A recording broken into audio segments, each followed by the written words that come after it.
How's it going, ladies and Bruce's up? I'll be Sixkilla and welcome back to Abyss of the Sacrifice. It's time for us to start on Jika's route, the final route of the game. The first few chapters we're going to be skipping, but as usual I'll be bringing you back if there's any new dialogue, which doesn't usually happen, but does occasionally happen. We're starting off with the After Awakening and Bad Omen. So we're going to be jumping into Wings next. I'll bring you back if anything changes. Okay, that is Wings done. Nothing new there, so that's cool. That's one chapter out of the way. Now we're going to be jumping into 6. Bring you back if anything changes. Okay, that is 6 done. Nothing new happened this time. We're going to be jumping into Lockout next. And again, we'll bring you back if anything new happens. Can't say it's likely though. Okay, there is something new, but there isn't any time. At this rate, we'll all die. What if we all go in to look for it? Won't make any difference. It's practically a suicide mission. Presumably it's about Jika being left behind. Asuna groaned. As the heat waves beat down on her face, Asuna suddenly remembered something Chloe had said before. You don't care about others as long as you get your way. That's the kind of person you are, right? No. All you care about is your own life. No. I'll go. What? She stood in front of the swirling smoke. What are you saying, Asuna? When Olga tried to stop her, she smacked her hand away. As soon as I go in, close the shutters. And when I find Jika, I'll knock as a sign to open them. She spoke quickly before running into the smoke. The fire. It's only getting stronger. Jika! Jika, where are you? Ooh, we get to do a search? Actual? Whoa. Jika, where'd you go? Oh, we can't go anywhere. Fire's growing stronger. Now this way. The wall. Didn't always have this hole here before. No, it didn't. Push the button. Paper came out. Hooray! Bits of paper. I didn't think there was going to be new puzzle parts. In fact, there was new dialogue was surprising enough, but a whole new puzzle? Jesus. Looks like a map of the room, but it's been soiled by... Okay, can we use the paper to clean it? Or something? No? Printed the whiteboard's contents. What kind of whiteboard does that? There's something at the end of the room with a star on it? I guess. Oh, right there. I saw that before, but I couldn't use the bloody thing. What do we got? Oxygen tank. Hell yeah. Let's put the oxygen tank on, homie. Let's go. What is that? Obtain blue panel. Another one. Red panel. Anything else? Not there. Oh. We got 2 blues and a red. We're missing 1 panel.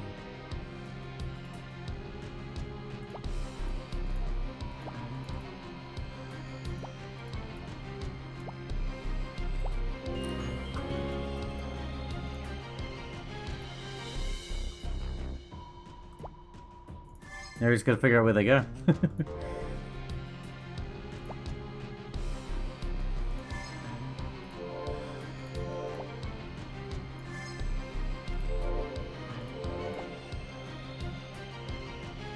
Successfully unlocked it. So you just go red, blue, blue, blue. Why didn't I try that first? She opened the door and jumped in. Where are you, Jika? In the unbreathable air filled with ashes and smoke, Asuna frantically called Jika's name.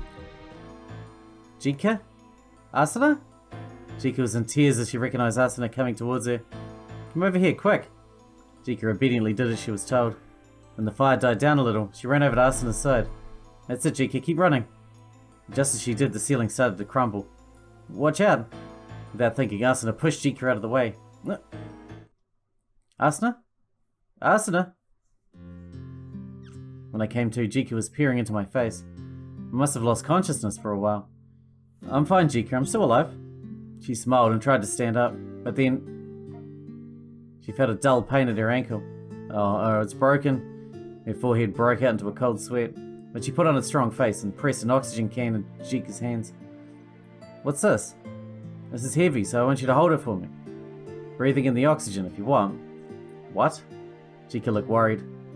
What about you? I sprained my ankle, so I'll follow you after I've taped it up. Then I'll wait for you. Let's go together. But Asuna frowned. Idiot. If we ran together, you would just hold me back. Then I'd have to wait for you. Oh. I'll catch up to you soon, but listen to me. Keep running and don't look back. Take a right to get out of here and knock on the fire shutters. Then Olga will open them up for you. Asuna rushed through this explanation and gave Jika a push. Hurry. Okay. She started to slowly run away. Run as fast as you can. Asuna's yelling helped her speed up. In a matter of seconds, Jika had disappeared into the smoke. Asuna couldn't see her anymore. And don't forget, first take a right, she whispered weakly, even though she knew Jika couldn't hear her. Ugh, it's hard to breathe. Oh no, I've breathed in the smoke. My head hurts and I feel dizzy. The fire is coming. Papa? Why is Asuna taking so long? The fire shutters had already started to grow hot, but Olga kept her hand to them to wait for Asuna's signal. Where is she? I hope she comes back safely. Just then her hands felt a tremor. Someone was knocking on the other side of the door of the shutters. Asuna? She quickly pressed the shutter switch on the wall. Jika? To her surprise, Jika was there. Are you okay? Yes, I'm sorry. Apparently still wary from Olga's angry sermon, Jika timidly apologized before anything was said. It's fine, wait, where's Asuna? She said she'd catch up later. She should be here soon. Really? Is that what she said? Yes, she twisted her ankle, so she had to stay behind to tape it up. Tape it up?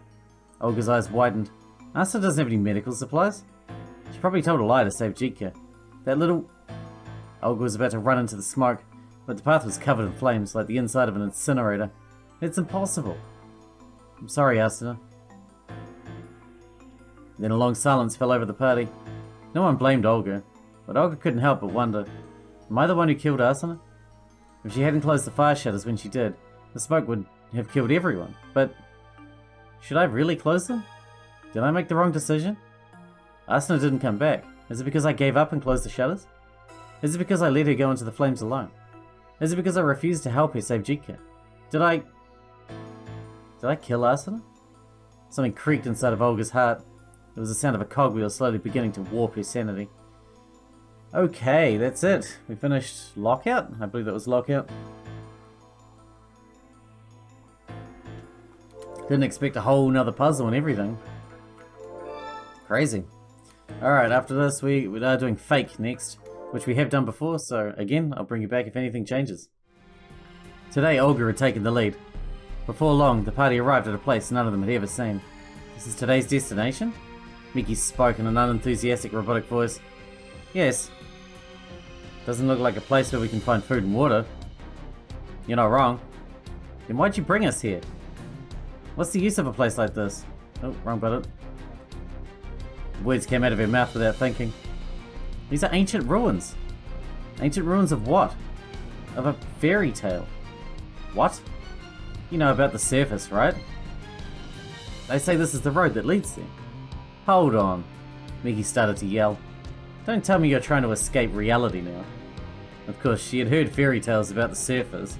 According to legend, the people of Foundation had lived on the surface ages ago, but one day they were hit by the wrath of God and forced to move underground.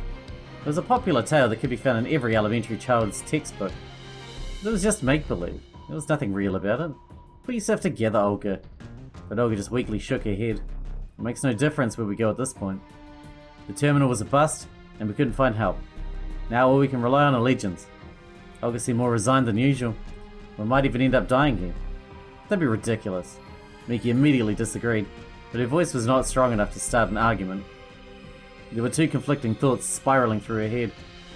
Give me a break, I'm not dying here. She might have a point. Even though we made it this far, it could all have been for nothing. But she was still stubbornly determined to keep going. I'm not giving up. There might still be a way. But... Olga hung her head. It all seemed like she'd already given up. No, Olga really is losing steam. Realizing this, she took a deep breath. Okay, fine, she yelled impatiently.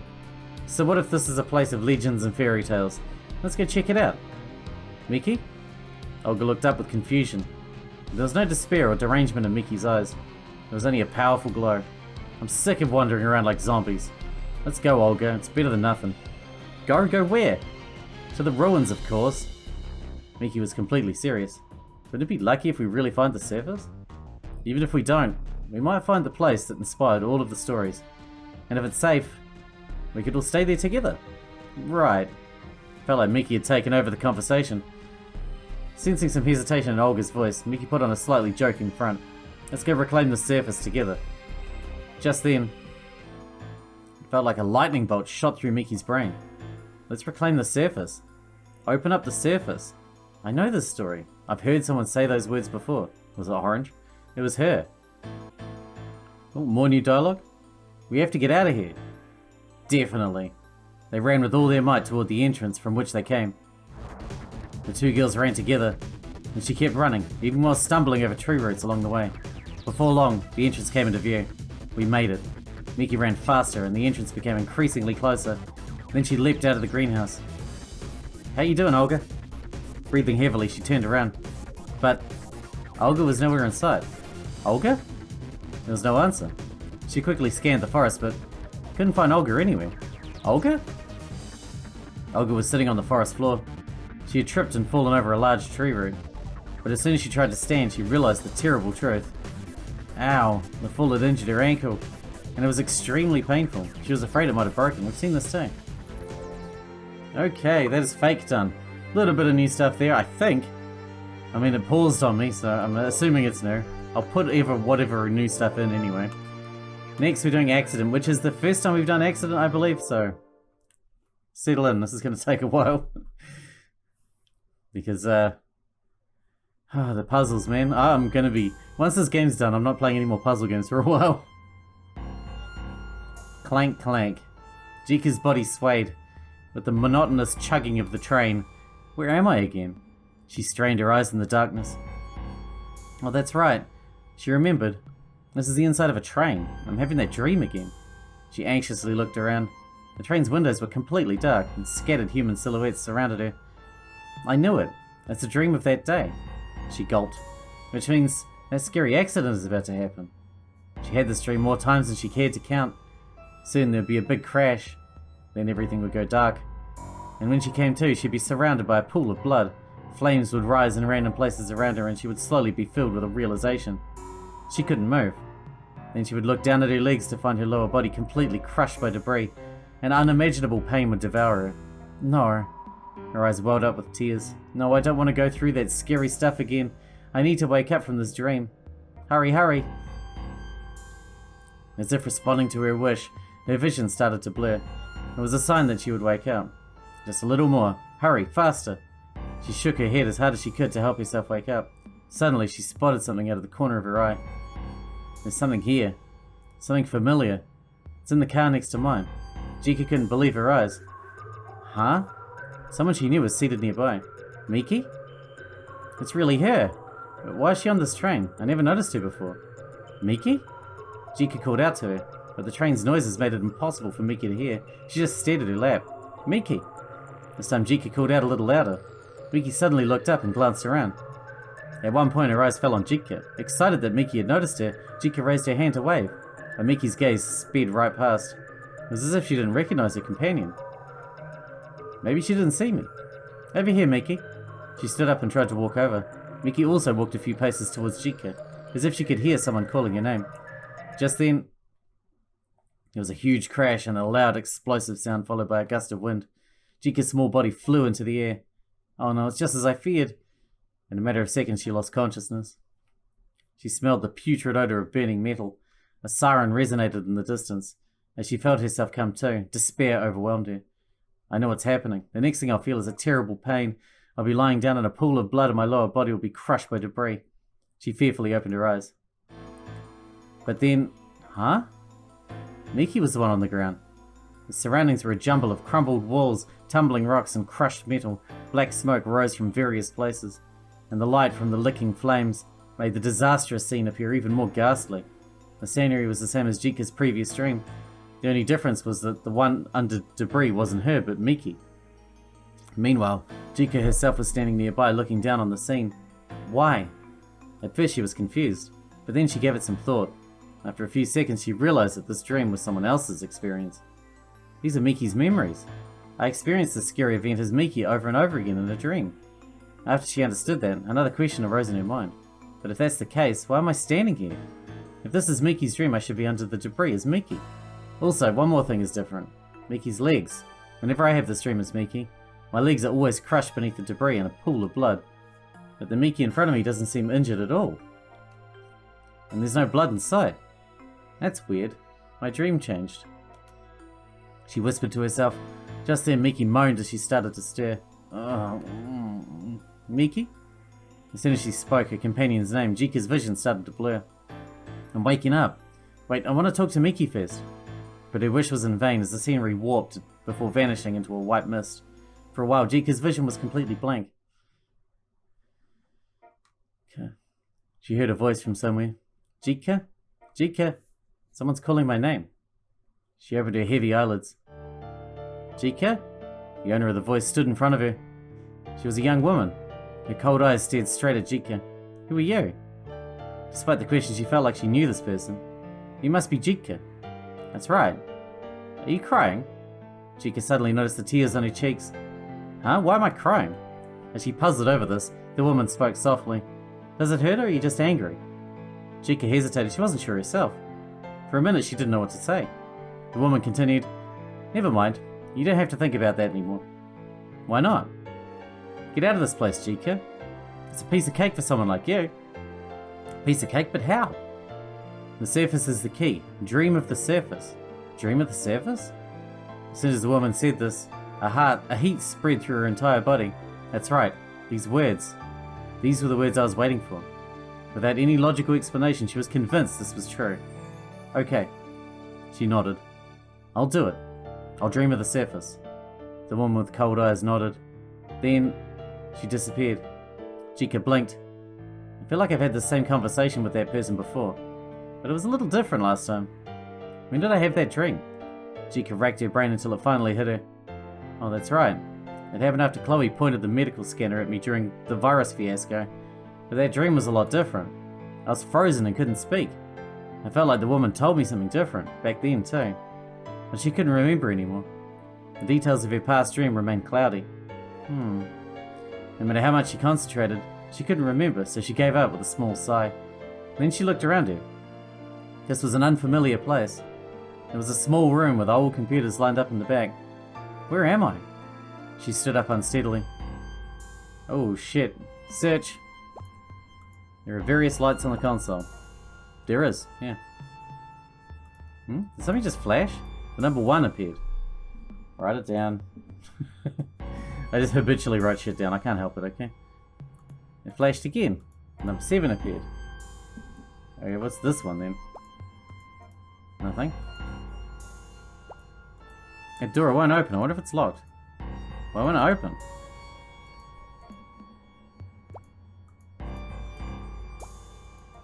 Lights. What is this? Number 12 appeared. Number 21 appeared. Good. Number 2.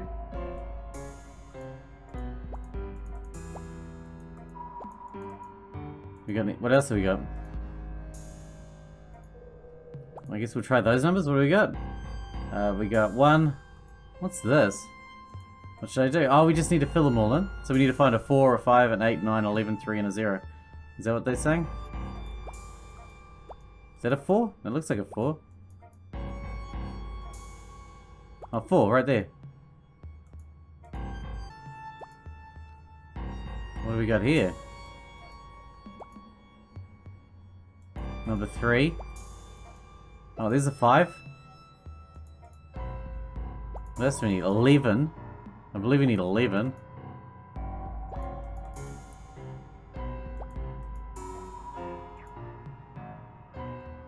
Oh, 11. If we look at it from here, it looks like 11. And what do we need? 8, 9, 11, and 0. Okay. Oh, that's 11. Good. We go in there again? Oh, 9. Oh my god. I'm just gonna click on shit until it shows up. That's my plan. Oh! We didn't see all this before. That could be a 0. That's a 0. Ah. Oh no, that's the number 8. Jesus.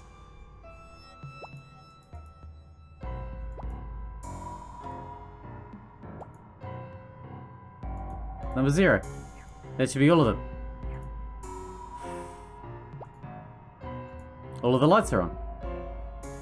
Open sesame. The door opened. Just as she was about to go into the hallway, her body was overwhelmed by a floating sensation and everything fogged up. Oh, that's right, this is another dream. Before she knew it, she lost consciousness. In the next moment, her body trembled and she jolted up. Oh, this place. This is where she'd fallen asleep. She was finally awake. Whew. I knew everything that just happened was a dream. And for some reason, she had no memory of the last place in her dream. Not that it was rare for her not to recognize the location of one of her dreams. It didn't make sense to have a familiar conversation in an unfamiliar place. That's strange. She cocked her head. Why do my dreams change sometimes? It wasn't just the last dream either. She would have the same dream about someone else's memories on her, or her own, over and over again. And sometimes the details would change slightly. Today wasn't the first time. For Jika, who was constantly dreaming, it was practically part of her regular life. So she never thought it was strange, but today, for the first time, she felt these sporadic changes might have some kind of meaning. Part of the reason for this was that she felt the changes had become more dramatic recently. That dream with Miki. The train, the explosion, the screeching wheels. Usually when I regain consciousness, I'm on the ground with my legs crushed by debris. But if that dream really is made of Miki's memories, why were Miki's legs not crushed? Jika remembered something else. In another past dream, my legs were trapped. There was a crumbled wall, some heavy pieces, my trapped legs, and a wheelchair. This is where we started, when we were playing as Miki. Oh my god, are none of these characters real, and all of them are just Jika? A wheelchair? She suddenly connected the dots. The problem is, because she can dream it all, as someone else, as the player, as an onlooker, you never know what's real and what's a dream, you know? Miki, were her legs crushed in the accident? And that's why she had been in a wheelchair? That means the memories of escaping those heavy pipes belonged to Miki too. When she realized this, her eyes widened. What if... An idea suddenly came to her. It was as if the mist that had filled her head for so long was suddenly blown away. Am I changing things? She was just on the verge of discovering something very important, but at that very moment, someone called her name. Jika. Miki stuck her head in the doorway. Are you awake? We're on our way out. Oh. She tried to say something, but was caught off guard by seeing the person she'd just been thinking about. The words wouldn't come. Miki quickly walked over. What's wrong? Do you feel sick? She peered at Jika's face. No. Jika quickly waved her arms in negation. Then she stared at Miki. Her legs are working. They don't seem to be injured either. Does that have something to do with the fact that her legs were fine? In my dream? Noticing Jika was looking at her legs, Miki frowned. What? Was there something wrong with my legs? No, I just noticed they're working properly. As soon as she said this, she felt Miki's attitude grow cold. Jika fearfully raised her head and saw Miki was in fact giving her an icy stare. What do you mean by that? Even her voice was cold. Jika cringed and took a step back. Well, you injured your legs really badly, right? And you couldn't move, so you were in a wheelchair, right? Bam. Feeling some kind of impact, Jika instinctively squeezed her eyes shut. When she opened them again, Miki's face was right in front of her. She grabbed Jika by the collar and pushed her against the wall. How'd you know that? Her face was livid. I can't breathe. Miki ignored Jika's tiny plea and didn't loosen her grip. This is scary. Fear bubbled up inside of her. Why is she so mad? I'm scared. Suddenly her head fell limp. Jika's consciousness faded into a pale mist. Clank, clank.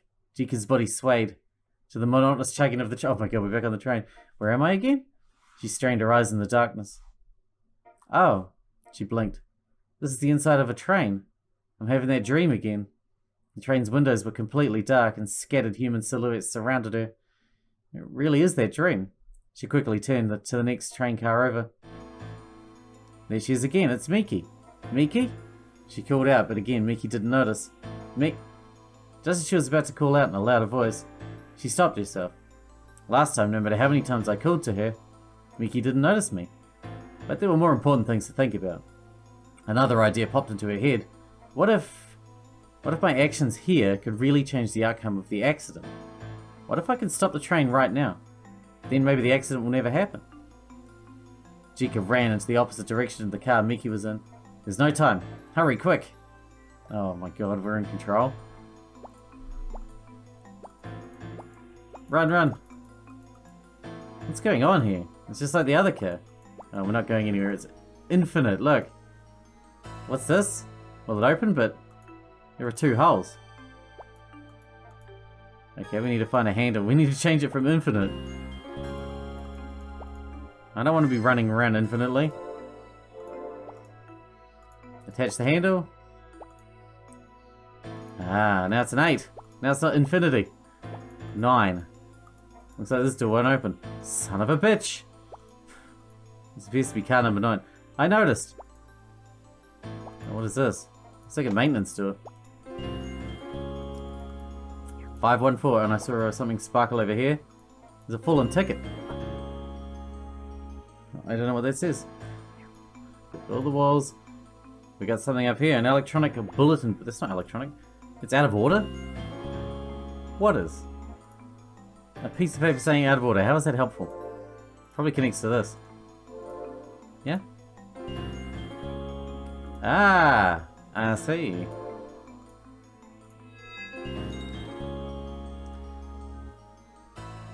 Five, 4, 9, 7? There's like dashes and lines and dots and shit. I don't know. I'm gonna assume that's 5497 for that, for the code. Maybe this door. I haven't looked at this door, have I? Here we go. 5497. So look at the to and from's tickets.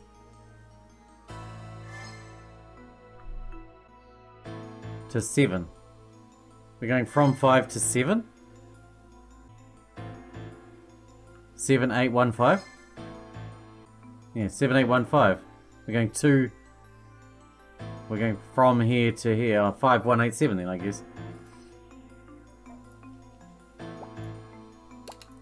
Let's try 5187 because we already got half the numbers.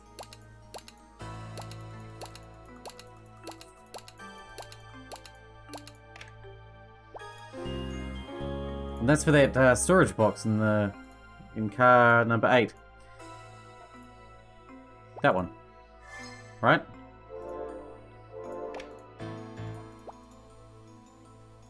Letters are displayed on the electronic display board.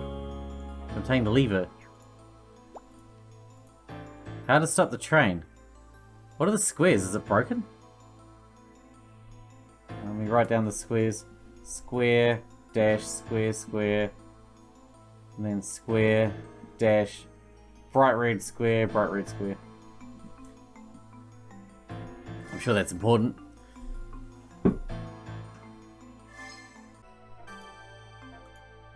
This one. The lever goes on this thing, right? There we go. The number is displayed. Okay, good. And that'll be the squares. Something dash, something, something. I don't really know what I'm doing here. The brake's activated. I don't know. A terrible metallic screech resonated through the train. At the same time, the train significantly dropped its speed. Just a little more. Please stop. She screamed internally with all her heart. Just a little more. Just a little more and the train will stop. Just then there was a crash. An explosive wind burst through the train. Jika's small body flew into the air. Oh no, I didn't make it. I was so close too. In a matter of seconds she lost consciousness. She smelled the putrid odor of burning metal. A siren resonated in the distance. I don't feel any pain. Jika's eyes flew open as she regained consciousness. But the next thing she saw made her let out a silent scream. Miki was on the train floor. This time it wasn't only her legs that were crushed under the debris. It was her whole body. No. Black smoke rose from various places, and the light from the licking flames made the disastrous scene appear even more ghastly. A sparking black fluid pulled under Miki's body. No. Jika clutched her head and screamed as she looked down at Mickey's corpse. Why is this happening? Is it because I couldn't stop the train? But I was so close, I was seconds from stopping it. Or maybe I can't change the fact that the accident happened. Did slowing down the train make it so it wasn't just Mickey's legs but her whole body that was crushed by debris? Did my meddling make things worse? This can't be happening. Jika whispered through her chattering teeth. It can't. It just can't. She squeezed her eyes shut. No, it's fine. This is just a dream. It's just a dream. It's just one of my dreams. I just have to wake up, and when I do, everything will be fine. She crashed on the ground as she tried to talk herself down, and she rolled herself up in a smaller and smaller. Hurry and wake up. Hurry, hurry. Suddenly, she jolted awake. She was in a familiar small room. This is the same room where Mickey had come to call for her. She let out a big breath. I'm awake, thank goodness. She held herself to stop from shaking. Everything's okay, that was just a dream. She was sure Mickey would be by soon to let her know that the party was leaving. Just then, she noticed herself in a strange position. She was standing against the room's back wall. She must have fallen asleep that way. But why? It was almost as if she were in the same position as when Mickey pushed her against the wall. Jika's eyes widened. Mickey? Mickey? She flew out of the room. And then she frantically ran into another room, calling Mickey's name. This was where Mickey had chosen to sleep last night, but Mickey wasn't there, and neither were her things. In fact, the floor was covered with a thin layer of dust, as if no one had been there for a while. Mickey? A weak laugh came out of involuntarily, but Jika wasn't really laughing. The tears streaming down her cheeks wouldn't stop. She realized once and for all. Mickey was gone. It's because I changed her past in my dream. I went back in time and killed her in my dream. What should I do? She whispered between sobs. Mickey? Asna? Olga? Chloe? I'm all alone. I'm all alone now. Whew. Jeepers creepers. We still got 2 more chapters to do, which we'll do over the next 2 episodes, and that, I think, will wrap up Abyss of the Sacrifice when we get there. But until then, I hope you guys enjoyed it. Thanks for watching. Thanks for sticking out for me, and I'll see you in the next one.